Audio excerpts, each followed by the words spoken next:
hay que desarrollarlo con calma, ¿verdad?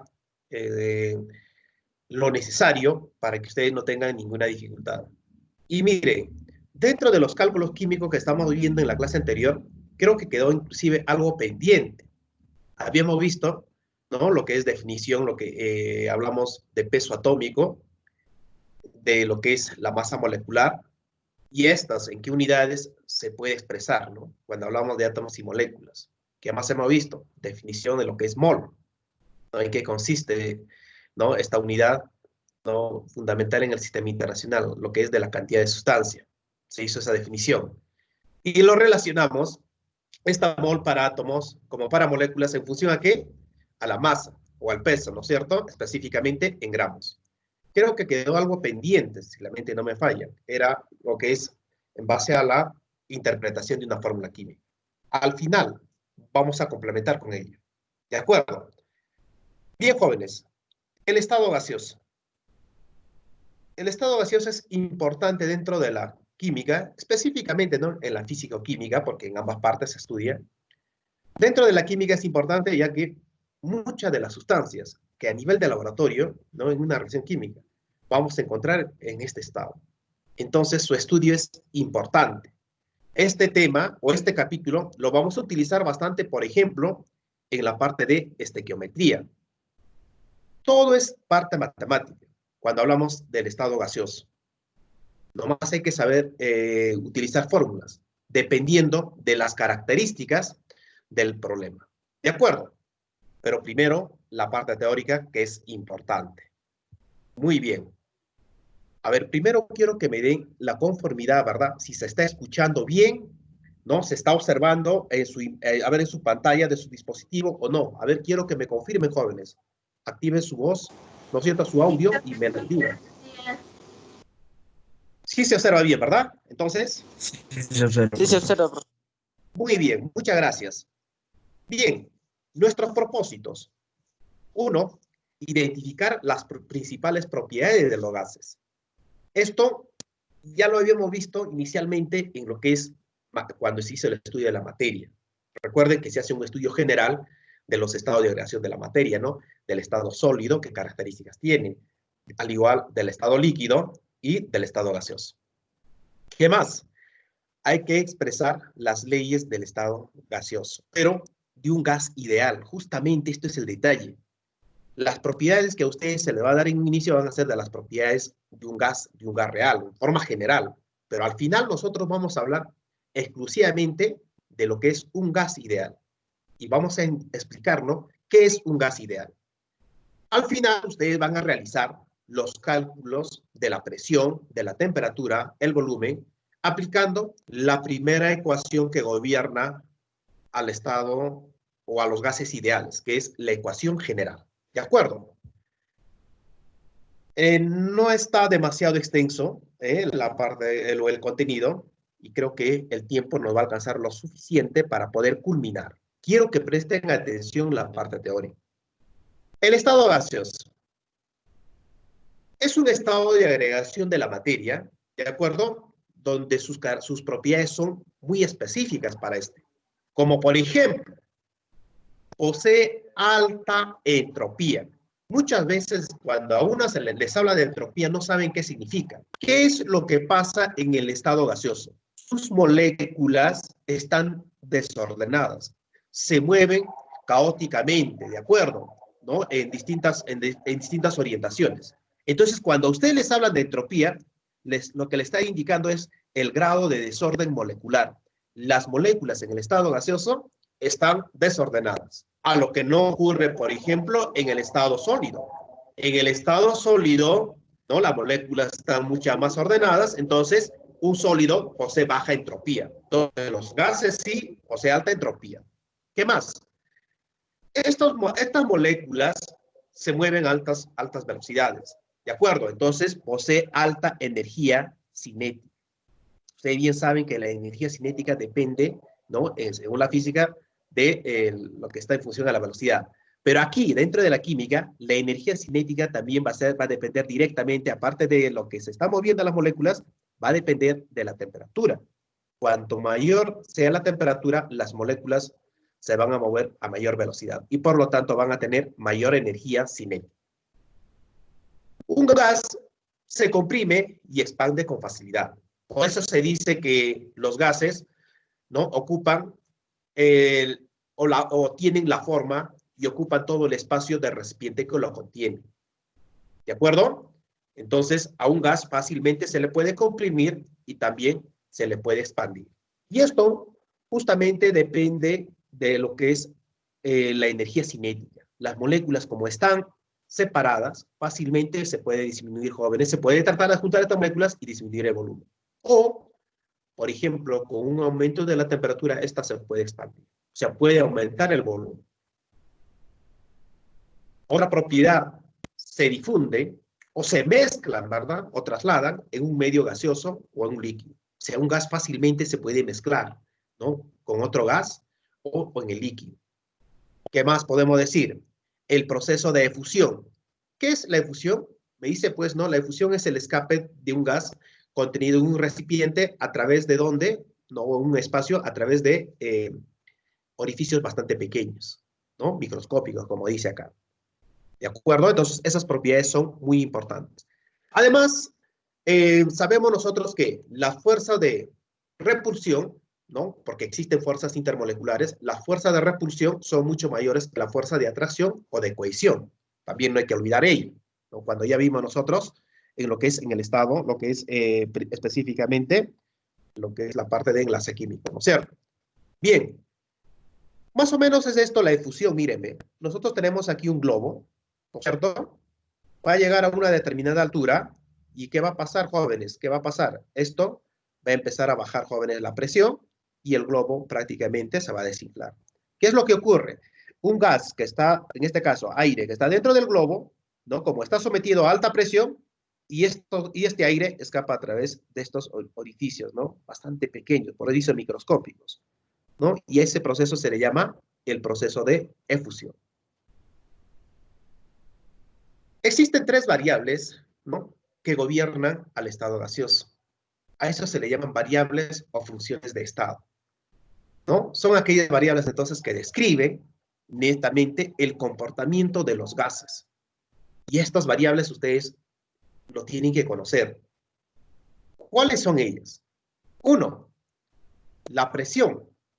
¿De acuerdo? Lo vamos a representar con la letra P. Debido a que se genera la presión, ¿no es cierto?, dentro de un recipiente, si nosotros tenemos un gas, es debido a los choques incesantes de las moléculas de ese gas contra las paredes interiores del recipiente que lo contiene. Bien saben ustedes que la presión es fuerza sobre área. Entonces, ¿qué es lo que hacen los gases? ¿No? Van a chocar con una determinada fuerza sobre una determinada área. ¿Pero cuál es esa área? Justamente lo que dicen, ¿no?, las paredes interiores del recipiente que lo contiene. Entonces, así se genera la presión de un gas, ¿no? Los choques, entonces, jóvenes, incesantes de las moléculas. ¿Contra quién? Contra las paredes de lo que es las paredes interiores del recipiente que lo contiene. ¿Cuáles son las unidades que nosotros vamos a utilizar? Una de las unidades es lo que es el ATM, y muchos creen que es átomo. Esto no es átomo, esto es atmósfera. Me dice que su equivalente de una atmósfera, ojo, ya no me van a decir átomos, esto es una atmósfera, se van a recordar fácilmente del medio ambiente, ¿verdad? Una atmósfera, su equivalente en milímetros de mercurio es 760, o como también 760 torr. Claro, si alguien quiere saber lo que es el equivalente de una atmósfera en lo que es, jóvenes, en kilopascal, es 100,1,3. Pero principalmente ustedes me tienen que aprender las dos primeras equivalencias. Eso, jóvenes, como cultura general ya tiene que ser dentro de la química. La otra variable de estado o función de estado es el volumen. El gas, como les mencioné hace ratos, ocupa todo el volumen del recipiente que lo contiene. Aquí no interesa la cantidad de gas. Así exista una mínima cantidad de gas. Si se introduce en un recipiente, va a tratar de ocupar todo el espacio posible, ¿no? Entonces, va a ocupar todo el volumen del recipiente que lo contiene. ¿Y por qué ocurre ello? Justamente por esta propiedad, lo que es de expandibilidad. Por eso dice, se expande fácilmente. No se olvide, Si a usted le da un determinado recipiente, ¿no? Y le dice que allí se llena un determinado gas, si la capacidad del recipiente es 5 litros, la cantidad o el volumen, ojo, el volumen de gas que tenemos allí también va a ser 5 litros. Y este gas, si se traslada a otro recipiente, a ver, de un volumen pequeño, ¿no? Que sea de 1 litro, el mismo gas, jóvenes, miren, ve cómo se adapta a la capacidad del recipiente que lo contiene. Entonces, en eso consiste el volumen. Unidades.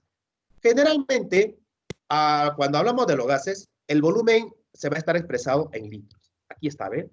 La unidad. Claro, si ustedes quieren saber en mililitros o en centímetros cúbicos, es 10 al cubo. O sea, 1000 mililitros o 1000 centímetros cúbicos. O también, si desean, ¿verdad? En decímetros cúbicos, ¿no? 1 litro equivale a un decímetro cúbico o 10 a la menos 3 metros cúbicos. Dicho de otra manera, 1 metro cúbico equivale a 1000 litros. Pero esta parte es conversión de unidades. Y esto lo ven bastante ustedes en física. Las unidades principales que nosotros vamos a utilizar, el litro y el mililitro, ¿no? O centímetro cúbico. Esta conversión. Perfecto.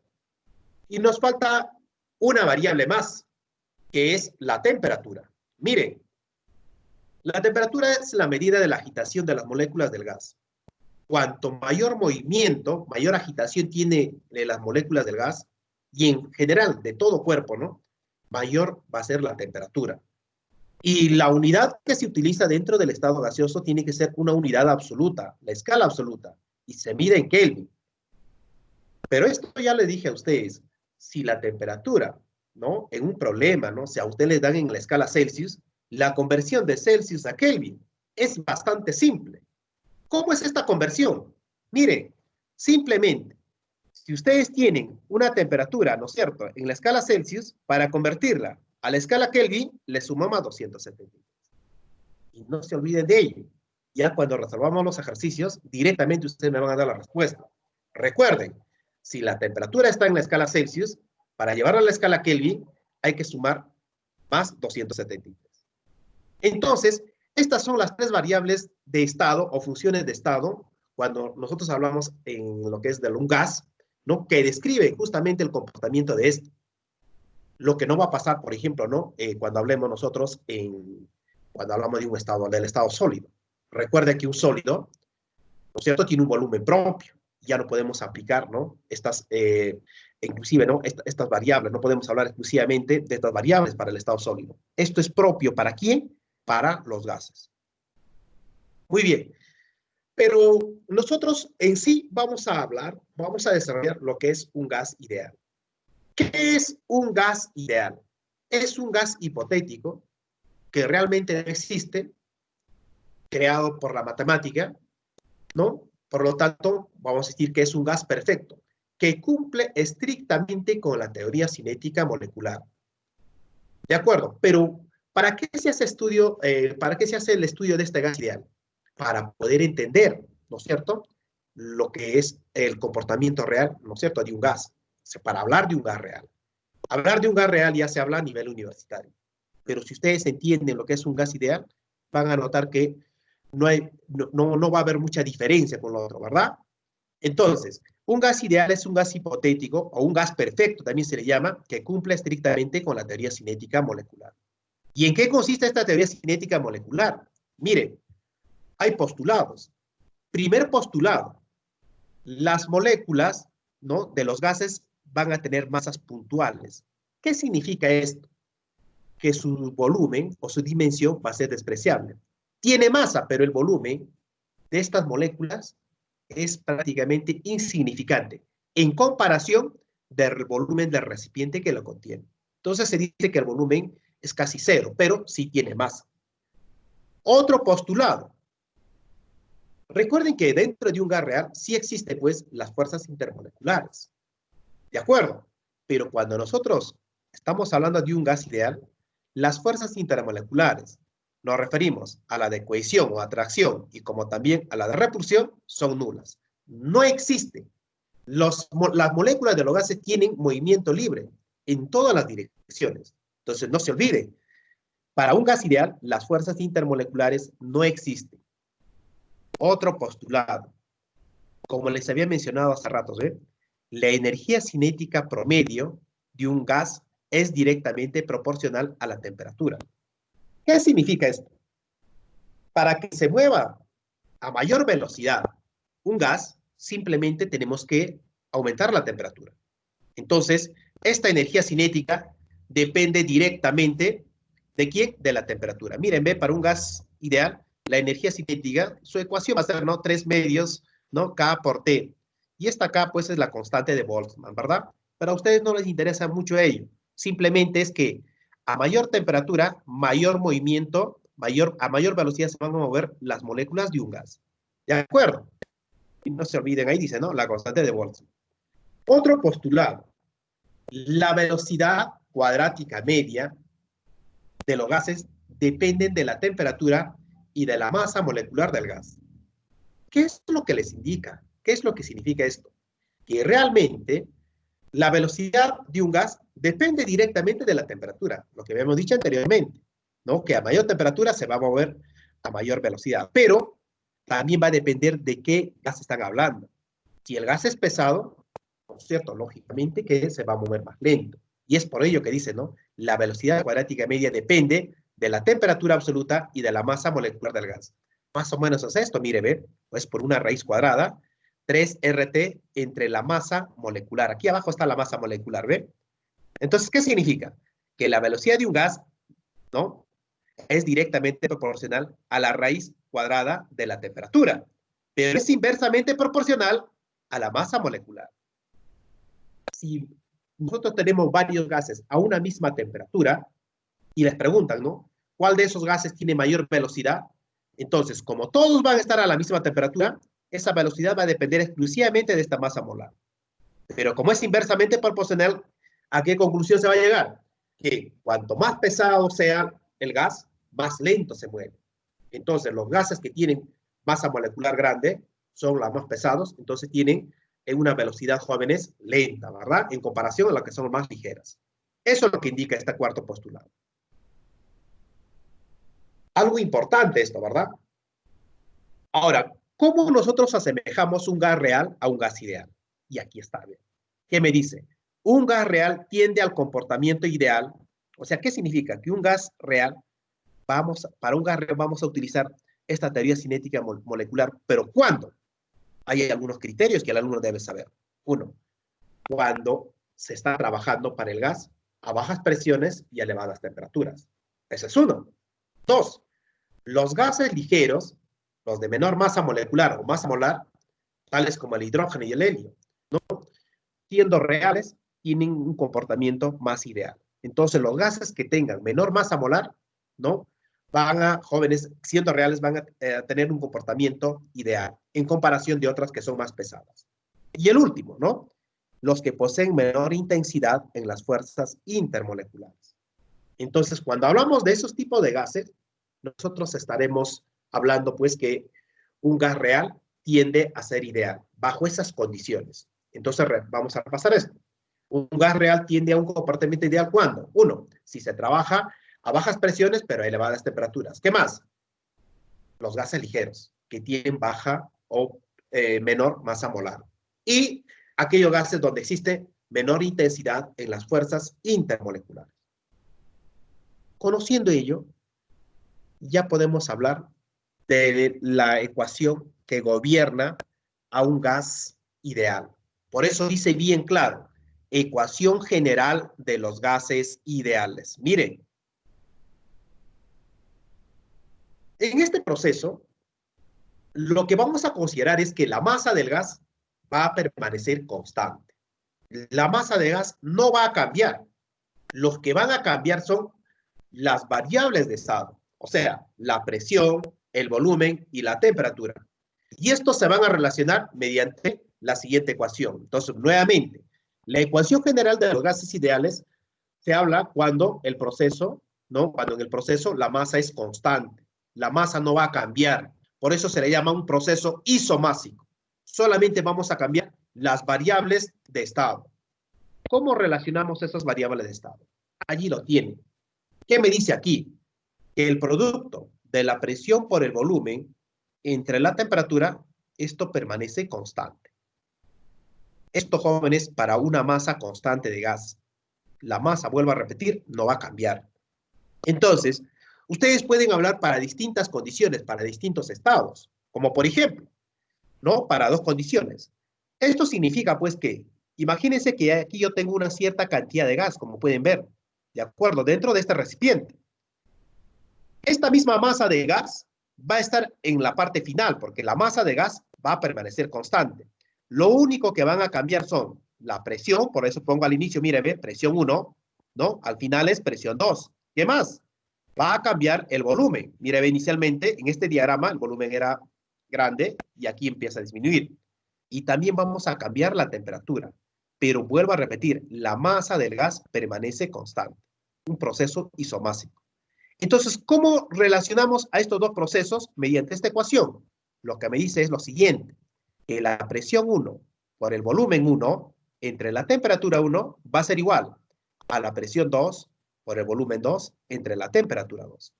Y esto va a ser constante. O sea, esto, jóvenes y señoritas, se cumple, ¿no? Para muchas condiciones. Puede ser igual, presión 3 por el volumen 3 entre la temperatura 3. Va a ser igual, presión 4, volumen 4 entre la temperatura 4. Entonces, este modelo matemático es bastante simple, como pueden ver. Ahora, inclusive, a esta ecuación nosotros podemos relacionar con la masa, o perdón, con la densidad. ¿Cómo relacionamos con la densidad? Muy simple. Si nosotros a ambos miembros, ¿no es cierto?, lo dividimos entre la masa, porque la masa del gas es constante, vamos a poner M en el primer miembro y M en el segundo miembro, también se puede relacionar con la densidad de un gas. Recuerden que la densidad se calcula masa entre volumen. Más o menos tiene a continuación, mírenme. Entonces, sabemos nosotros que la densidad es masa entre volumen. Ahora, ¿qué podemos hacer? Si nosotros dividimos, mire, este volumen 1 entre la masa, está invertida esta ecuación. Entonces, quiere decir que es igual a 1 entre densidad 1. ¿De acuerdo? De igual manera, cuando hablo para un estado 2, será pues volumen 2 entre la masa. Miren, es la misma masa, solamente cambia el volumen. Por eso también la densidad cambia. Entonces, esta ecuación nosotros lo reemplazamos en la ecuación 1. Y mírenme cómo me queda esa ecuación general en función a la densidad. Lo que ha pasado es lo siguiente, como lo dije. En la primera condición lo multipliqué abajo, o sea, está dividido entre la masa. Aquí está la masa. Y en la segunda condición también está la masa. ¿De acuerdo? Y este volumen entre la masa, así dice, ¿verdad? Volumen 1 entre la masa es 1 entre densidad 1. Por eso aquí aparece la densidad. De igual manera aquí, volumen 2 entre la masa es 1 entre densidad 2. Y aquí está apareciendo la densidad 2. Entonces, esta ecuación, esta es la segunda, es la ecuación general de los gases ideales en función a la densidad. La densidad cambia. ¿Por qué? Porque el volumen está cambiando. Por más que la masa no cambie, sí cambia la densidad. Pero la ecuación más utilizada en la resolución de problemas es la número 1. No se olviden de ello. Pero a veces les piden hablar también de la densidad, utilizando, jóvenes, para un caso, ¿no? Utilizar la ecuación general de los gases ideales, y esto es la ecuación en función a la densidad. ¿De acuerdo? Ahora, de esta ecuación general, aparecen nuevos procesos, ¿no? Procesos termodinámicos. ¿Qué es lo que vamos a hacer? Hasta aquí hemos mantenido constante la masa. Ahora lo que vamos a hacer es, ¿qué es lo que ocurre si mantenemos constante una de las variables de estado? O sea que aparte de la masa, vamos a hacer que permanezca constante una variable de estado. ¿De acuerdo? Y vamos a hablar de los procesos restringidos o los procesos termodinámicos. Estos procesos termodinámicos o procesos restringidos es importante que ustedes lo conozcan, porque dentro de la física también ustedes lo van a utilizar. ¿De acuerdo? Entonces, ¿en qué consisten estos procesos restringidos? Como les había mencionado, sabemos que estos aparecen, ¿no?, de la ecuación general, y en la ecuación general la masa es constante. Ahora, para que sea un proceso restringido, una de estas variables de estado, ya sea la presión, el volumen o la temperatura, vamos a hacer que permanezca constante. Uno en uno. ¿De acuerdo? Primer proceso. Proceso isotérmico. Esta ley, ¿no es cierto?, ¿no? Esa ley del proceso isotérmico le corresponde a Boyd y Mariot. ¿Qué es lo que vamos a hacer ahora? Su nombre mismo lo dice, ¿ve? Isotérmico. Cuando dice isotérmico, la temperatura es que va a permanecer constante. Entonces aquí me dice, ¿no? Son procesos que se realizan a temperatura constante. ¿Y qué va a ocurrir con la presión y el volumen? Varían inversamente proporcional entre ambos. Y ustedes por aritmética saben, ¿no? Cómo se expresa una variación inversamente proporcional. Esto se expresa mediante un producto. Y eso es lo que me dice aquí, ¿ve? Entonces lo que va a quedar es lo siguiente, que el producto de la presión por el volumen va a ser una constante. Ojo, esto sale de la ecuación anterior, de la ecuación general. Recuerden que la ecuación general era presión por el volumen entre la temperatura, una constante.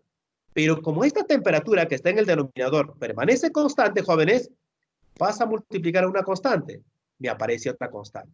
Entonces, solamente va a quedar entre la presión y el volumen. Y ese producto va a ser constante. Esto, ¿no? Cuando hablamos de un proceso isotérmico. Si hablamos para dos condiciones, miren, ve cómo me va a quedar. ¿Sí? Será, pues, en un inicio, presión 1 por el volumen 1 va a ser igual a la presión 2 por el volumen 2. Esto para dos condiciones. Imagínense si a usted le dice, ¿no? Y se pasa a otra condición, a temperatura constante, será igual, pues, a la presión 3 por el volumen 3. Perfecto. Muy bien, jóvenes.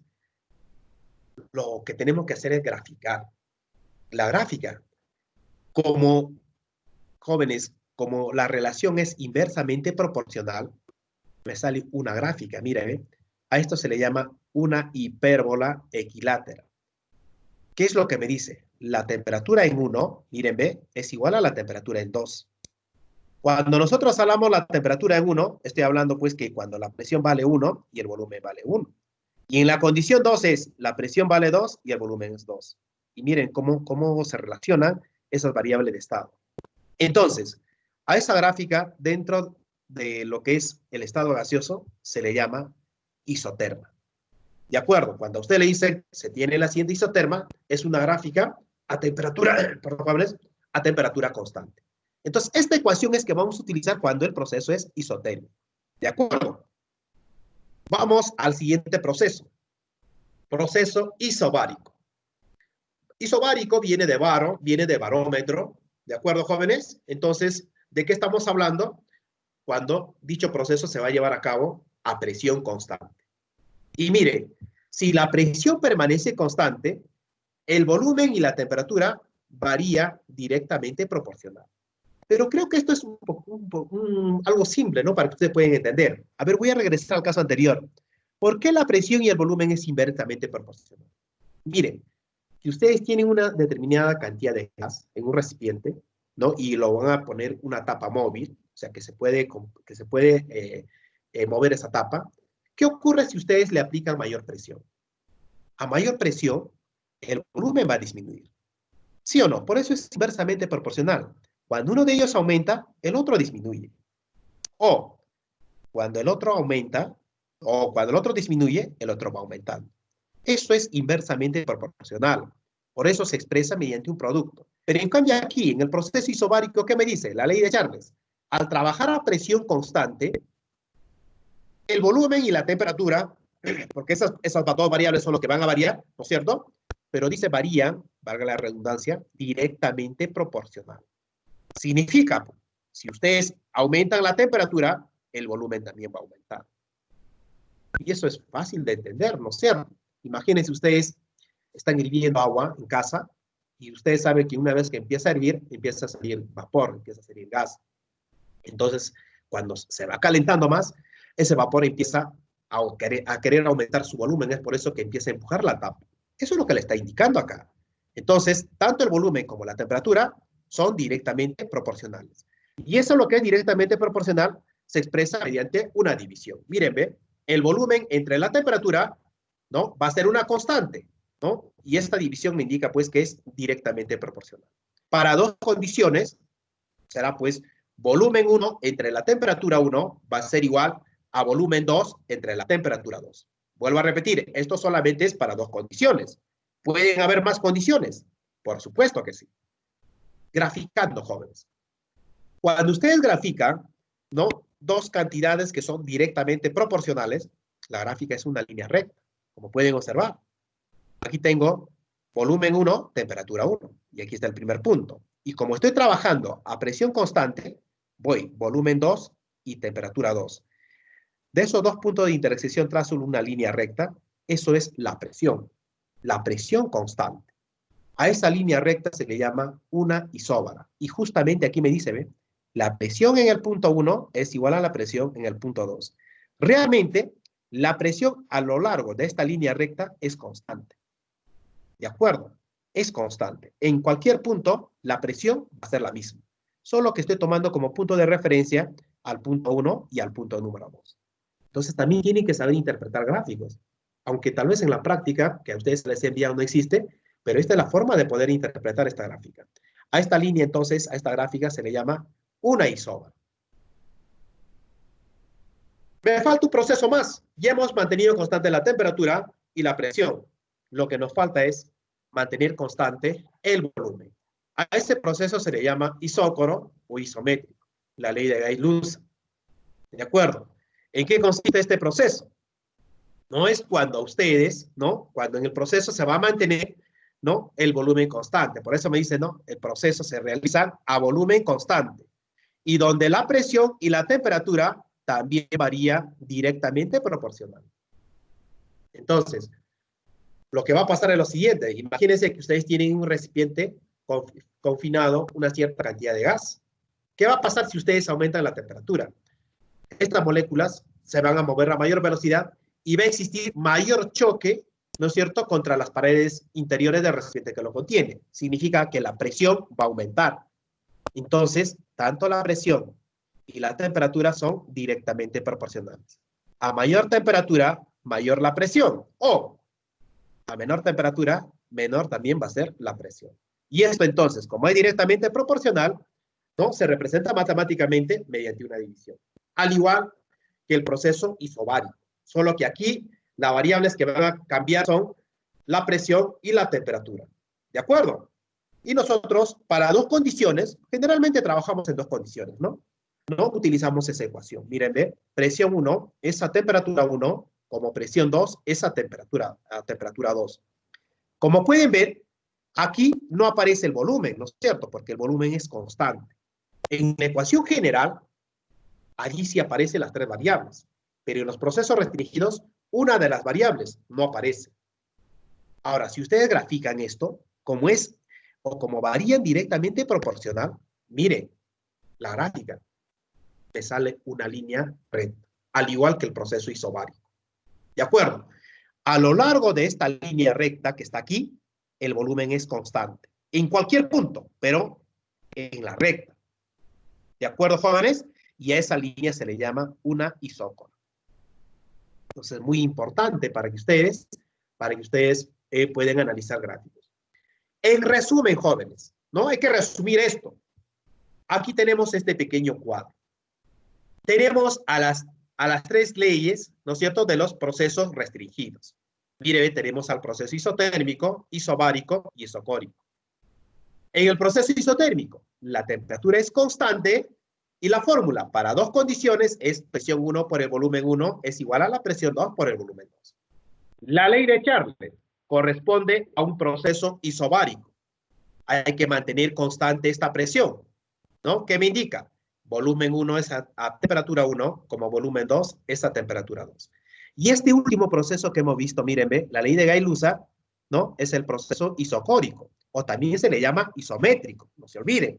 Es cuando se trabaja a volumen constante y la ecuación solamente está en relación a la presión y la temperatura. Como pueden ver, en ninguna de las ecuaciones aparece la masa. ¿Por qué? Porque la masa es constante. Yo puedo pasar de un estado 1 a un estado 2, pero la masa de gas no ha cambiado. Solamente estamos cambiando, a ver, jóvenes, las variables de estado. ¿De acuerdo? O las funciones de estado. Con esto, ya podemos desarrollar los problemitas que están propuestos, al menos gran parte de esos problemas que están propuestos en la práctica. Pero tenemos que agregar, ¿no? Algo, ¿no? Algo adicional a esto, jóvenes. Cuando a nosotros nos hablan de un gas en condiciones normales. Muchas veces cuando vienen preguntas de exámenes de admisión, ¿no? Les hablan de un gas, estoy hablando de un gas, en condiciones normales o en condiciones estándar, y el estudiante no sabe qué hacer. Cuando nosotros hablamos de un gas en condiciones normales, es cuando dicho gas está bajo los siguientes parámetros. 1. La presión y la temperatura ya está definida. Se conoce con valor propio. Ya se sabe cuánto es la presión y cuánto es la temperatura. Cuando hablamos en condiciones normales. ¿Cuánto vale la presión en condiciones normales? Eso va a ser, jóvenes, una atmósfera. La presión ya se conoce en condiciones normales. Una atmósfera. O 760 milímetros de mercurio. No se olviden de ello. Entonces, cuando hablamos de un gas en condiciones normales, la presión ya tiene un valor definido. Es cuando se trabaja a una atmósfera o su equivalente, 760 milímetros de mercurio. Como también la temperatura. La temperatura va a ser 0 grados Celsius o, ya saben, para convertir a Kelvin, va a 273 o 273 grados Kelvin. Entonces, cuando nosotros hablamos gas en condiciones normales, es cuando la presión tiene este valor y la temperatura también. Ahora, ¿qué pasa con el volumen? El volumen, bajo esas dos condiciones, tiene también un valor determinado. ¿Pero para cuánto? Para el valor de una mol de gas. Ustedes ya saben qué es mol de gas. ¿De acuerdo? ¿Y cuánto es ese valor del volumen? Y observen lo que se cumple. Se cumple de una mol de cualquier gas, no interesa, jóvenes, el tipo de gas, ya sea hidrógeno, oxígeno, CO2, cloro, gaseoso, etcétera, etcétera. Una mol de cualquier gas siempre va a ocupar un volumen de 22,4 litros. Esto cuando trabajamos en condiciones normales. O sea, si la presión vale una atmósfera y la temperatura vale 0 grados Celsius o sus equivalentes. ¿De acuerdo? Entonces, siempre cuando hablemos de un gas en condiciones normales, para una mol, vamos a hablar, jóvenes, de 22,4 litros. ¿Y qué va a pasar si yo hablo de 2 moles? Este volumen también se va a duplicar, ¿cierto? Será 44,8. O, ¿qué pasa si yo hablo de media mol? Lo dividimos entre 2, 11,2 litros. No se olviden. Son algunas cuestiones que el estudiante para este capítulo debe conocer. ¿De acuerdo? Entonces, cuando a mí me hablan de gases en condiciones normales, la presión y la temperatura ya es conocida y se va a cumplir esa relación muy importante, ¿no? Entre la cantidad de gas y el volumen que ocupa. ¿De acuerdo? Siempre entonces va a estar en esa relación. Entonces, jóvenes, interpretación en forma general, ¿no es cierto? Yo voy a tener una mol de un gas cualesquiera. En condiciones normales va a ocupar siempre 22,4 litros. Ahora, recuerden lo que vimos en la clase anterior. Esta mol de gas, escúchenme, esta mol de gas también lo podemos representar en función a peso, su equivalente. Y recuerden que como es un gas, va a ser molecular, ¿no es cierto? De 2 a más átomos, su equivalente en gramos va a ser igual a la masa molecular. Aquí está, ¿ve? Masa molecular. Eso es lo que vimos en la clase anterior. ¿Qué más? Recuerden que una mol, ¿no es cierto? Es un número bastante grande, ¿no? ¿Y cuál es ese valor? El 6,022 por 10 elevado a la 23. ¿Y por qué hablamos de moléculas? Porque cuando hablamos de gases, los gases están en forma molecular. Entonces, estas relaciones el alumno me tiene que conocer para resolver cualquier tipo de ejercicio. ¿De acuerdo? Ahora, lo que vamos a hacer es lo siguiente. Resolver los problemas de la práctica. Utilizando estas ecuaciones. Solamente estas ecuaciones, jóvenes. ¿De acuerdo?